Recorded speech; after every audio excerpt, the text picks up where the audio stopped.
Berta Hernandez. And what's going on here today? Today we are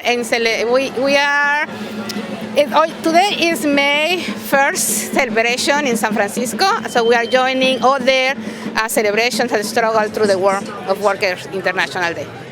And also their Palestinian flags. What does Palestine have to do with May Day? Oh, it has a lot to do with May Day, as we are in solidarity with all the struggles, particularly in our communities in 2006. The question of immigrant rights is very important for us to have it here present, to mention that we still have more than 11 million of undocumented workers in this country. Because of that, it's very important for us to extend our solidarity with the people of Palestine, with the workers there, their families. They are under siege right now. They are being bombed, attacked, destroyed, expelled from their territory with no place to go.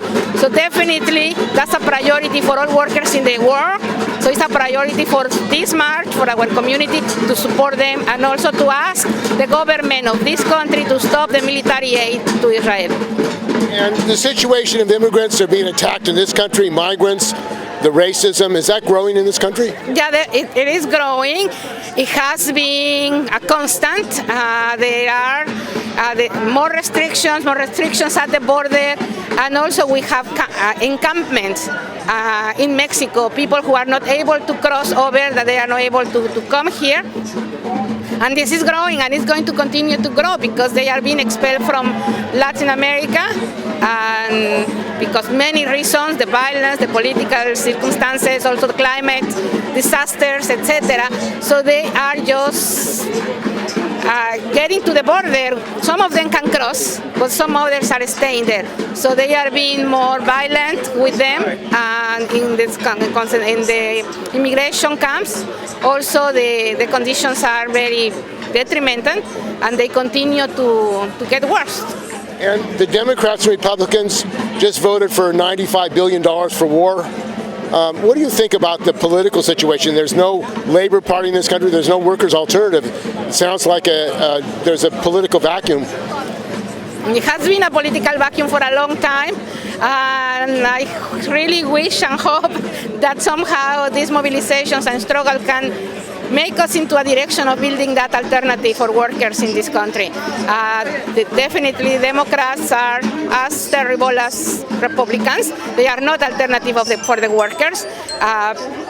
They are representative of U.S. imperialism everywhere, and all the politics that they do, even if they promise, whatever they promise, is all linked to the strategic way of ruling this country, ruling the world. And that's what I think is that it's a tremendous need, not only of a Labor Party, but any other party.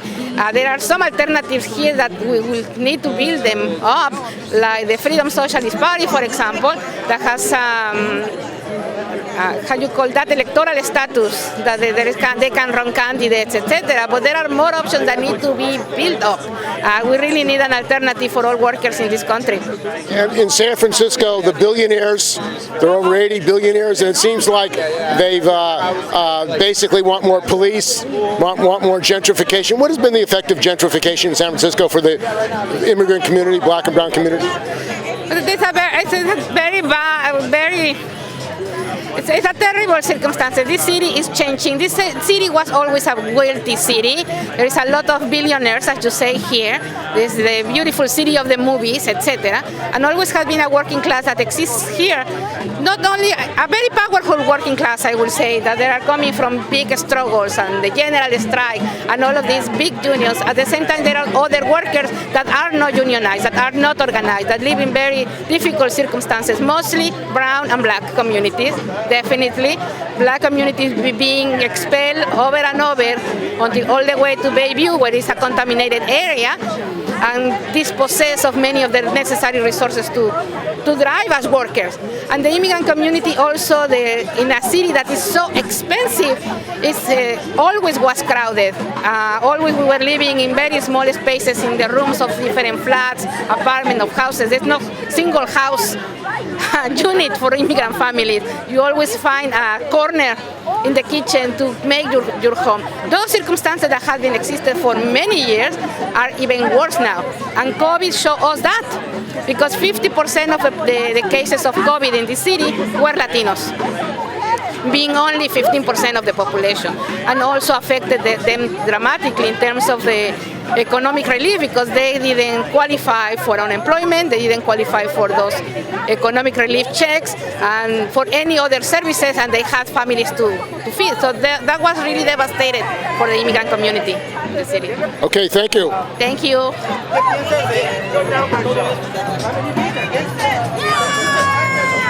He's trying to talk me into going up. I have a...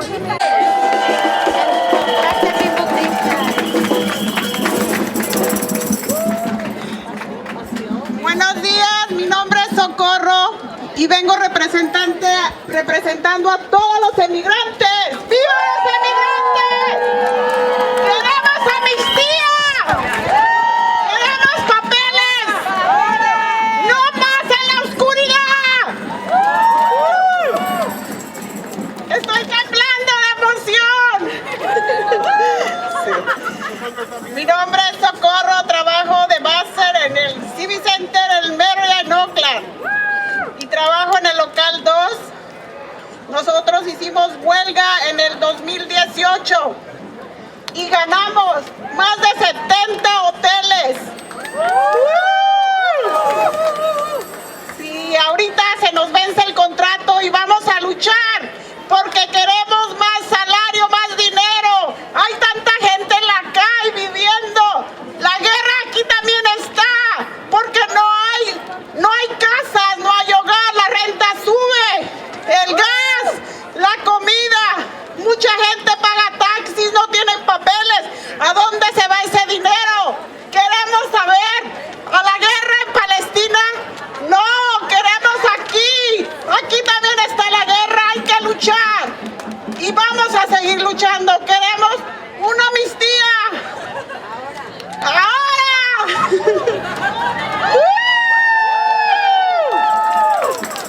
Y arriba los emigrantes y Palestina y todos los trabajadores. Translate for Socorro. I don't know if I can do quite as good as she did, but she said, I'm here to represent all the immigrants. We're tired of living in darkness. We want papers for the immigrants now.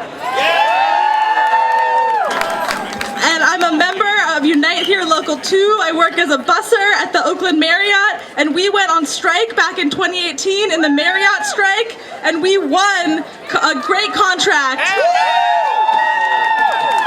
And now our contract is up again this summer, and we are ready to fight, not just in Oakland and San Francisco, where there are 70 hotels with contracts expiring, but also in 22 cities across the country where hotel workers have contracts expiring. We need raises, we need better benefits. We are struggling to survive here in the Bay with the rents going up and the costs going up. There's a war here for us to survive.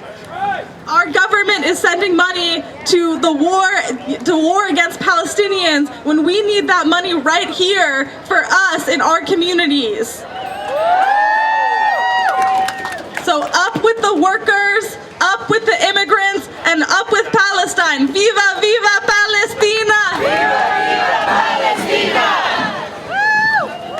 Just overwhelmed with emotions to be standing shoulder to shoulder with folks from all walks of life, united in the same cause, a liberation and dignity for all oppressed people across the world.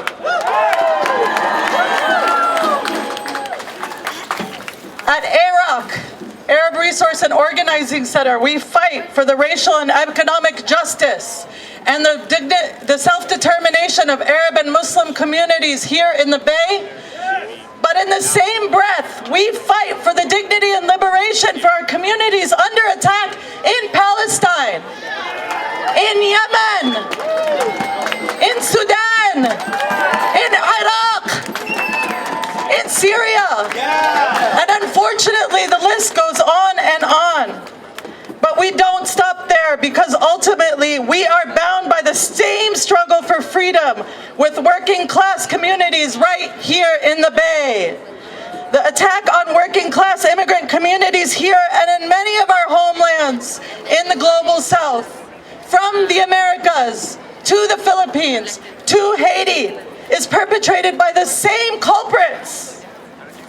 The US government and its cronies, who have invested all their dollars in militarism, racial capitalism, and policing to profit off of our labor. Shame!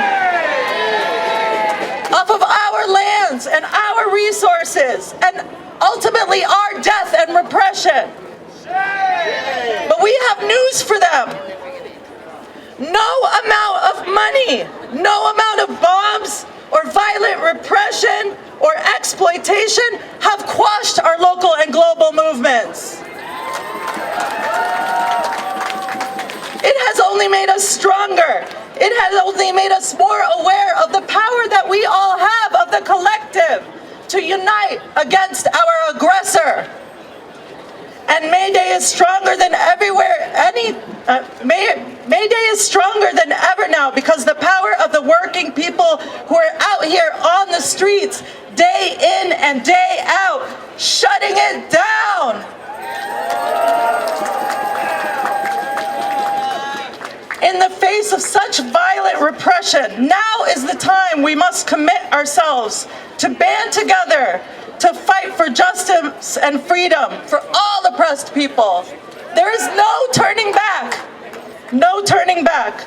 By putting our bodies on the line and showing our collective power, by withholding our dollars, by withholding our labor, by withholding our participation in institutions that are normalizing our genocide. We are sending a clear message to the establishment that are profiting off of our bodies, that we will no longer be complicit with business as usual. And we don't stop there. We send an even clearer message that we will not rest until every last piece of this war machine is dismantled. And they will not rest, because they will never have peace until we get our justice.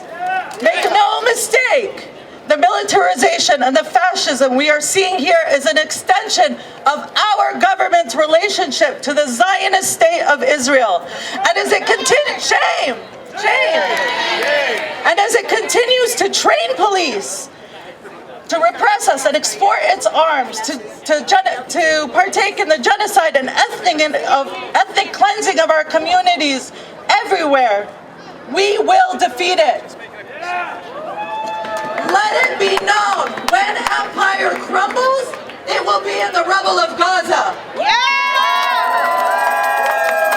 And when we rebuild it, we will rebuild a world where we can all stand in our dignity. And while we are in incredible, difficult times right now, this movement will be remembered in history as the courageous movement who helped us restore our collective humanity. And you all out here gives me hope. You give my community back in Gaza hope. Keep going, keep pushing. We have each other's back. Call on every institution you are a part of to divest its dollars from Israel. Every chance you have to boycott any companies that feed our genocide. And continue to be here in these streets until U.S. ends all aid to Israel. Long live the power of the people. Long live international solidarity. Free Palestine, free us all. My name's Emma Vallejo. And you're a home care worker. Yes, I am a provider. A union? Yes. So what is it like for a home care worker in San Francisco and survival with the high cost of living and rents in San Francisco? I mean, how do you survive as a home care worker? And what's the living conditions? Honestly, it's really just about pinching those pennies and finding the best deals you can. But it has been difficult. There's been challenges where it's not sure if I'm going to make it through the month type of thing. But my recipient and I, because I'm actually a live-in provider, my recipient and I we make it work. And you're doing public work, really. Yes. You're paid, but you're not a public worker. No. Is that a problem? I think so. I don't think it's very fair because I work just as hard as they do, even though it's for technically, I guess, a different cause. I don't know. I don't know what the thinking really is, to be honest. And May Day, what does May Day mean to you? Oh, it's just about, this is actually my first May Day march. It's just about trying to give a voice to the little people and trying to say, like, hey, we're here, we're not going anywhere, we're kind of like the backbone of the city, so pay attention. And how many home care workers are there in San Francisco?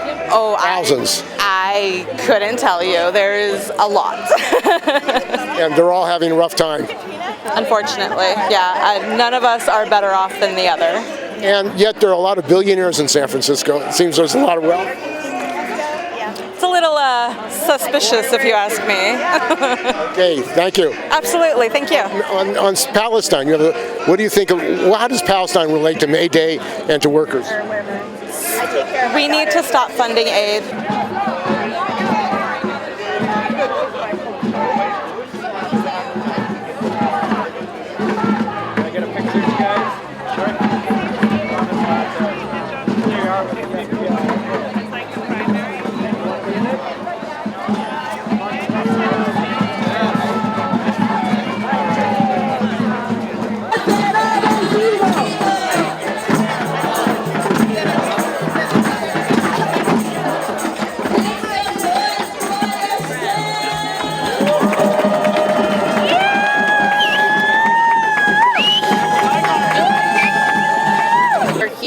To speak out about what's happening in Gaza. We're here to speak out about the genocide and withhold our labor. And UC has been not taking a position. The regents, management, are you concerned about that? Yes, I am. Why is that? I mean, they're bombing hospitals in Palestine. They have investments in Israel. My name is Jessica Boswell, and I work for UCSF Mission Bay. And I am here simply for May Day to remind people about the strength of unions and getting things done in the workplace and to free Palestine. And it seems like there's a lot of money for war. Yes. 95 billion. Does that bother you that they have, seems unlimited money for war, yet what's happening with workers in this country and people need help? We're spending $4 billion at UCSF to build a hospital while we're bombing hospitals in other countries. So your smoke screen of a new hospital is not going to make me feel better about the fact that we have killed all of these people all over Palestine. And is staffing an issue at UC? Every day, yes. That seems like a key question, have more staffing, yet they don't have the funds for that. Yes, their money's tied up in other things that are not about the people that are keeping that business going. It's about interests in other places. And it seems like the healthcare system is privatized. UC is buying hospitals. 100%. And you work so hard to pay for this insurance. The cost goes up every year. We get a raise maybe every 4 to 6 after we strike. So my insurance goes up every year that we pay UC for, but our wages don't. And it's sad to have health care insurance that you can't actually afford to use. And what do you have to say to the Palestinian healthcare workers today and on May Day 2020? I'm going to cry. I spent the last 8 months in the NICU and watching the coverage of the NICUs in Palestine and absolutely crying my eyes out. So you're here in solidarity with them? Absolutely. My name's Anita, and I work as a clinical lab scientist at UCSF. And I'm here today to join all this wonderful group of people. It's a beautiful day in San Francisco. Yes, yeah. I'm very happy to be here. I'd love to see more healthcare workers participate as they can, when they can, because it's very disturbing to work at a healthcare center and see that no one in leadership is acknowledging the attacks and the damage to healthcare worldwide, specifically in Gaza and the West Bank. And the bombing of hospitals, the murder of people at the hospitals, doctors, patients, what does that mean to you? It seems like it's pretty horrendous. It's devastating. It's demoralizing to see it happening and to hear silence, to not get any acknowledgement about what it does to someone to see other people, other humans doing our work, trying to save people and receiving no protection, not even verbal. And what should the unions do about it? We want them to let our employers know what we care about, and we care about people talking about this. We care about recognition of what's happening. We care about boycott, divest, and sanctions. And specifically the UC's April 26th statement, I'm glad they made it so clear what their stance is, that they don't want to entertain BDS. But we can now clearly answer to them that their workers want it. I'm Elizabeth Milos. I'm a member of the University of Professional and Technical Employees, CWA 9119, and we're a member of UPTI, Members for Palestine. And you're here today, 2024. There's something going on in Palestine, the genocide. And what is the role of the AFL-CIO and the unions in relationship to that? Well, the AFL-CIO blocked a resolution that we tried to pass at the San Francisco Labor Council, together with AIPAC supporters within the Labor Council when I was a delegate there back in 2021. And they've been also blocking, the Labor Council has not presented a resolution on Palestine 7 months into a genocide where healthcare workers, teachers, all the different workers from Palestine have been killed and displaced. It's 90% leveled, basically. And unfortunately, some of the unions have refused to address a really important ask of the Palestinian General Federation of Palestinian Trade Unions. One of the major asks that they did when they called out for this particular May Day was for the American unions to break ties with the occupation trade unions. And that specifically would mean Histrodut. And Histrodut has a long-standing relationship with the creation of the Palestinian state since before 1948, and even to this day is basically funding the IDF. They're funding the reservists of the IDF. And they are a supremacist trade union. You really can't call them a trade union because they've had more like a corporativist relationship with the Israeli state, where they've been part owners of many of the industries, including arms industries.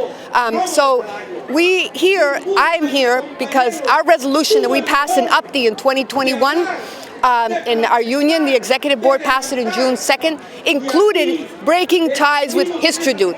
But we still have not seen the trade union movement in this country include that as a general demand, even after the the General Federation of Trade Unions have been asking us to do so. And your union leadership has also removed that resolution from your website, so people don't even know?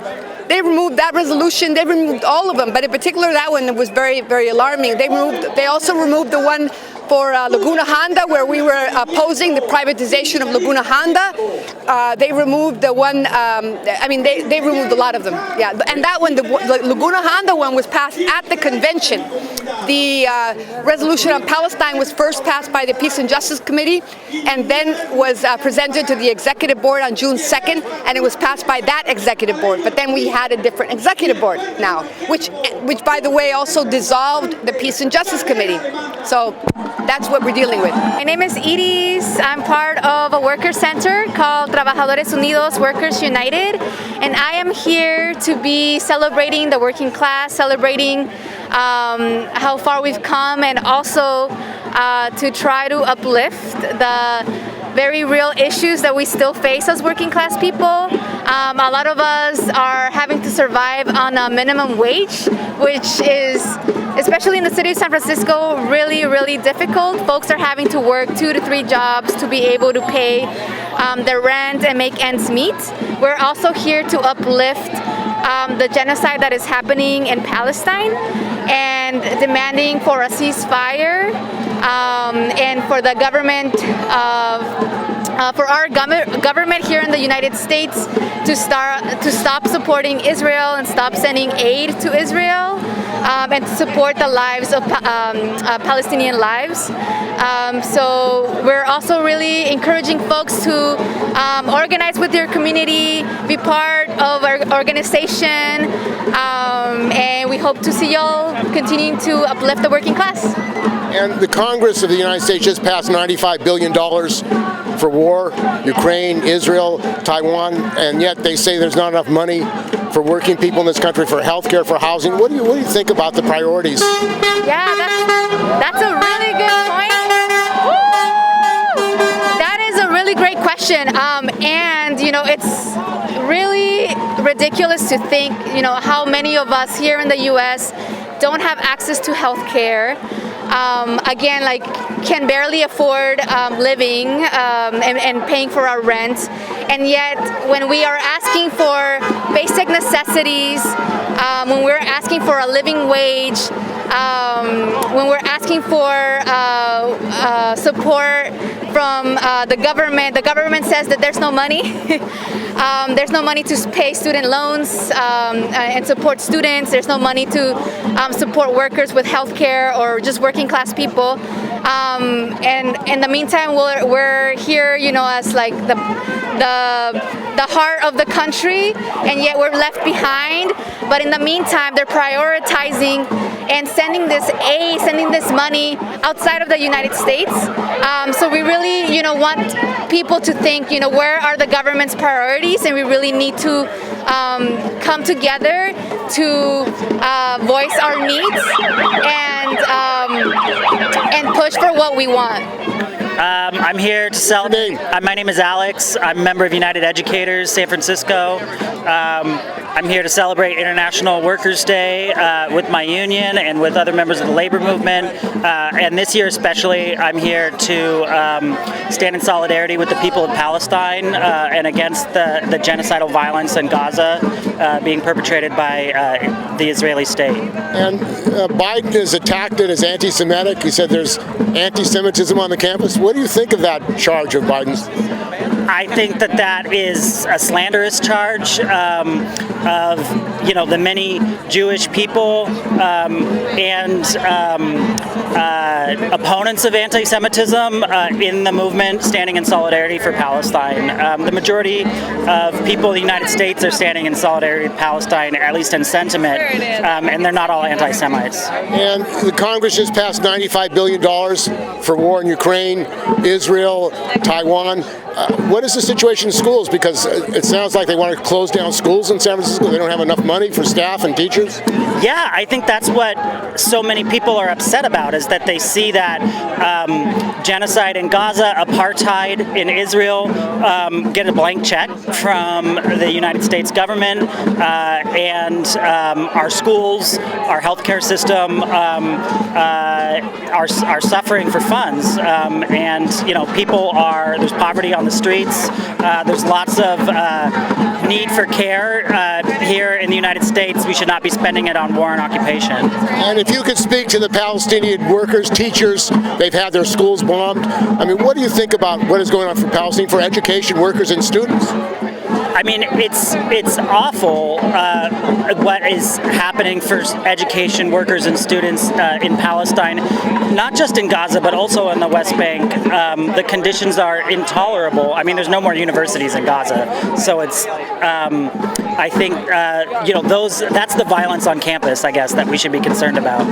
And the AFL-CIO, the AFT leadership say that they're Zionists. They support the idea of a Zionist state. Where do you stand in relation to that, and where does your union stand? United Educators San Francisco has, for years now, stood in solidarity with the people of Palestine. We support the Palestinian movement for boycott, divestment, and sanctions, oppose apartheid and occupation. Yeah, I'm a member local to. Can you talk about why you're here today? What's going on? I'm here in solidarity for everything that is happening. Absolutely. Yeah. I mean, there's a lot that unites us. There's a lot that we should be coming together on. And today is a great demonstration of that unity. And May Day around the world is being celebrated. What is the situation for workers in the United States on May Day 2024? I mean, there's still a lot to be, there's still a lot of work to be done in order for workers to have the rights and to have what we need in this country, and it's such an affluent country, the working conditions, to hold corporations accountable, not just for the conditions that workers endure, but for the wages, living wages. Everything is going up except wages, and that's what we need. And privatization is an issue all over the world. Contracting out, outsourcing, is that an issue in San Francisco and for workers here? Yeah, that is an issue. We are, in our conversations, it's all about staffing up and making sure that the city has the workforce and that it invests in the workforce and not just in contract work, that they can, go without having the proper rights and the proper, being able to advocate for oneself. I think that there needs to be a lot more investment in our workforce here and not just contracted out. San Francisco faces a major budget deficit, empty buildings, businesses closed.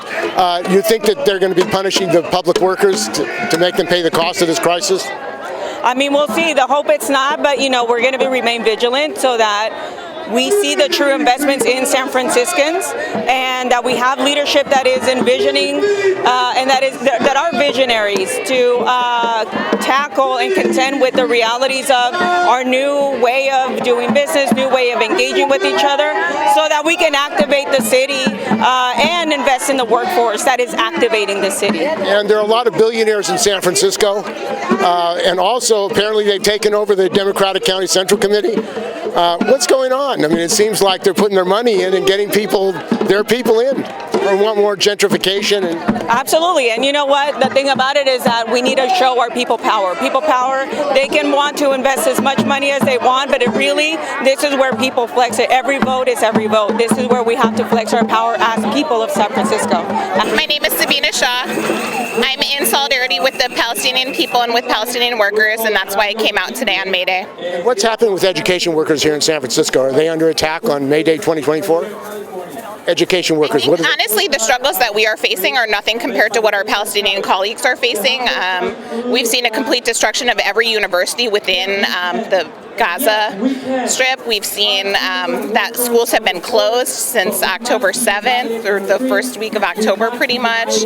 I think that what we're experiencing pales in comparison, and so I hesitate to even bring it up at this moment. And the word genocide in Gaza, it seems like President Biden and the Congress don't believe that there is genocide in Gaza. What does that say? I think that there's a lot of doublespeak within our government. It seems like there's a lot of misplaced priorities. I would love to see the money that's spent for the Israeli military to actually come into the public schools within the United States. And your union faces budget cuts, maybe school closures here in San Francisco. Are you concerned about that? Yes. What would that mean in San Francisco?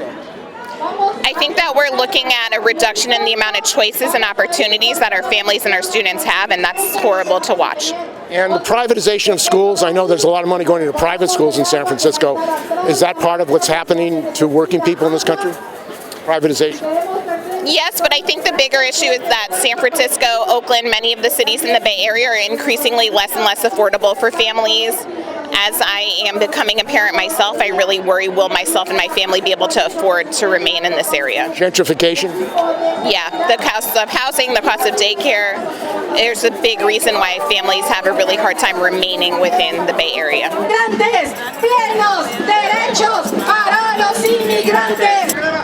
Not for bombs? Yeah, so that was, my name is Robert Coverdell. I'm a teacher at Downtown High School in San Francisco, and the sign was made at a teach-in that they had at Mission High School, and it was just a screen print that organization had put together. And as a teacher here in San Francisco on May Day, it seems like there's unlimited money for bombs by the U.S. Congress, yet right here in San Francisco, teachers, students are suffering. They may shut down schools. Are you concerned about priorities and what's going on? Of course I'm concerned about top priorities. I think like after the whole Empower debacle, closing of schools, and like how much they're trying to change education in San Francisco right now, and then at the same time we're spending all of this money overseas bombing children. So I think about like how I can take my day off today in order to ensure that children here are getting supported, children there are getting supported, and that we can take care of our future generations. And to education workers and students in Palestine, what's your message to them? Oh man, I think stay strong, and I just hope for a bright future. Okay, thank you. Thank you. Has your union taken a position? Has your union taken a position on this issue? No. Is that a reason for that? I think just politics.